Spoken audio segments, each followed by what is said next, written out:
My dear brothers and sisters, these days we are celebrating the holiness of the church.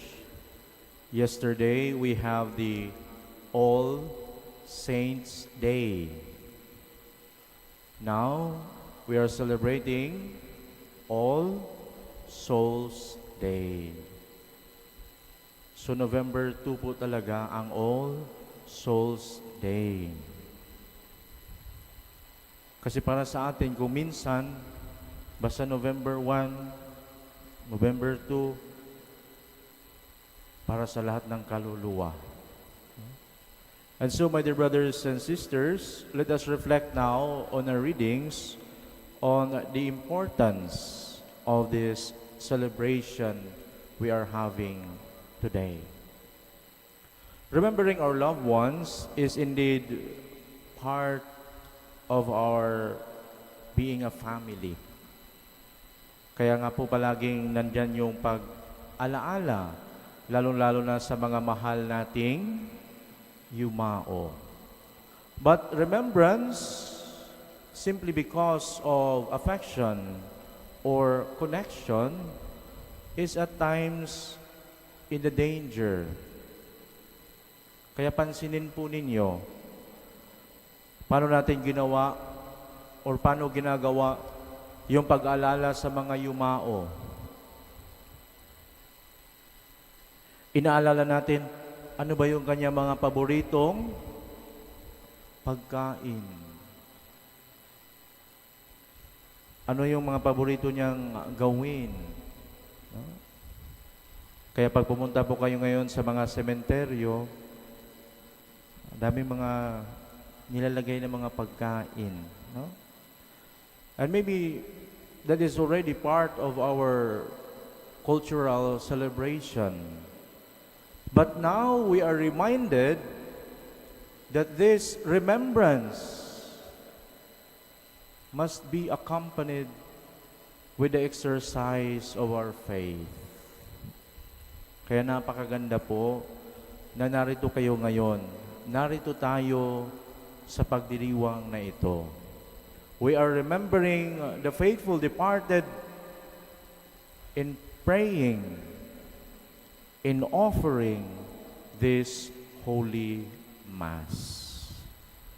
Kaya nawa po, pag pumunta tayo sa mga sementeryo, kapag inaalala natin ang ating mga mahal na yumao, unang-una po, prayer, panalangin para sa kanila.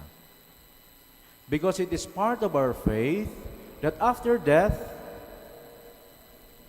while we are not yet perfect, we have to go through a kind of purification. And that is what we call purgatory.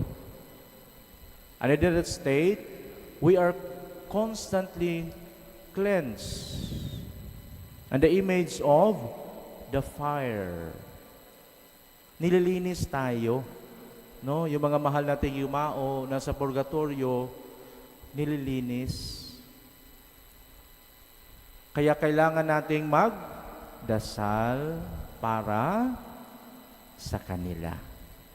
No? So yun po yung one of the main reasons why we celebrate. Second, we celebrate because we are given hope. Nagdadasal po tayo hindi lamang para sa ating mga yumao, pero para din po sa ating mga sarili. Because we believe that there is life after death. Meron po tayong inaasahan na buhay na walang hanggan.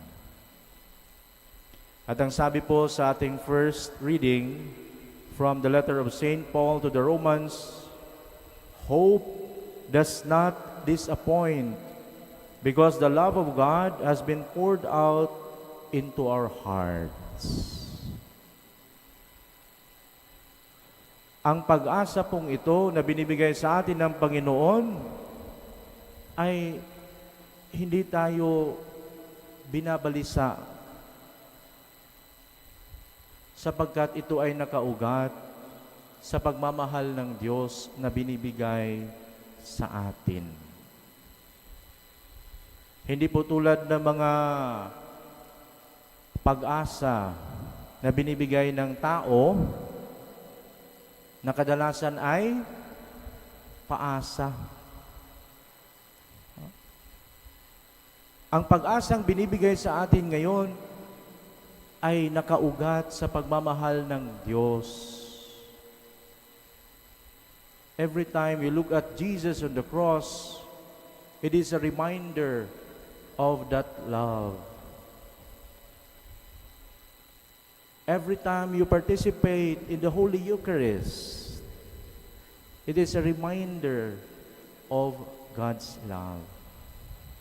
And that's why our gospel today reminds us, do not let your hearts be troubled. Huwag kayong matakot.